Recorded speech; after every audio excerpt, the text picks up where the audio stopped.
നമസ്കാരം. ഈ മന്ത്രി ഗണേഷ് കുമാറിനെ ഈ ഇടതുപക്ഷത്തിന് അങ്ങോട്ട് സഹിക്കാൻ വലിയ ബുദ്ധിമുട്ടാണ്. കാരണം വളരെ തൻ്റെ ഇടത്തോടുകൂടി ആർജവത്തോടെ തൻ്റെ വകുപ്പ് കൈകാര്യം ചെയ്യുന്നു, കാര്യങ്ങൾ നടപ്പിലാക്കുന്നു. ഇത് ഇടതുപക്ഷത്തിലെ പല കക്ഷികൾക്കും ഇതങ്ങോട്ട് ദഹിക്കത്തില്ല. അതുപോലെ തന്നെ ഈ ട്രേഡ് യൂണിയനുകൾക്കും ഇതങ്ങോട്ട് അംഗീകരിക്കാൻ കഴിയുന്നില്ല. ഈ ട്രേഡ് യൂണിയനുകളാണല്ലോ നമ്മുടെ ഈ KSRTCയെ മുഴുവൻ ഈ ഒരു പരുവത്തിൽ എത്തിച്ചതും. ഇപ്പോൾ എന്തായാലും ഗണേഷിനെതിരെ സെക്രട്ടേറിയറ്റിന് മുമ്പിൽ CITUവിൻ്റെ സമരം വരെ അരങ്ങേറിയിരിക്കുകയാണ്. കാര്യം ഗതാഗത വകുപ്പ് അടുത്തിടെ നടപ്പാക്കിയ ഡ്രൈവിംഗ് പരിഷ്കാരത്തിനെതിരെയാണ് CITUവിൻ്റെ തൊഴിലാളികൾ സമരം നടത്തിയിരിക്കുന്നത്. സ്ത്രീകൾ ഉൾപ്പെടെ നൂറുകണക്കിന് തൊഴിലാളികളെ സമരത്തിൽ പങ്കെടുപ്പിച്ചു.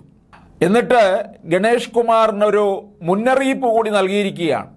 LDFിൻ്റെ മന്ത്രിയാണ് ഗണേഷ് കുമാർ എന്നുള്ളത് അദ്ദേഹം ഓർക്കണമെന്നും ആവശ്യമെങ്കിൽ മന്ത്രിയെ വഴിയിൽ തടയാൻ മടിക്കില്ലെന്നും വീട്ടിലേക്ക് മാർച്ച് നടത്തുമെന്നും ഒക്കെയാണ് CITU നേതാക്കൾ പറയുന്നത്. ഇത് CITU എന്ന് പറയുന്നത് CPMൻ്റെ തൊഴിലാളി സംഘടനയാണല്ലോ. ഈ CPMൻ്റെ വിദ്യാർത്ഥി സംഘടനയാണല്ലോ SFI.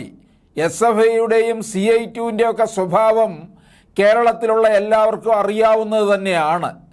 അവർ കാര്യങ്ങൾ നന്നായി നടപ്പിലാക്കുന്ന, അഴിമതിയില്ലാതെ കാര്യങ്ങൾ മുമ്പോട്ട് കൊണ്ടുപോകുന്ന ഒരു മന്ത്രിയെ അവർക്ക് ഉൾക്കൊള്ളാൻ വിഷമമാണ്.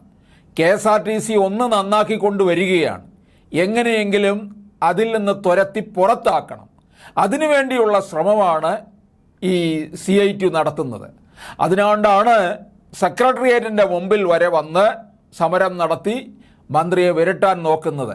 ഇതൊന്നും കണ്ടാൽ വിരളുന്നവനല്ല ഗണേഷ് കുമാർ എന്നുള്ളത് CITU മനസ്സിലാക്കിയാൽ നന്നായിരിക്കും.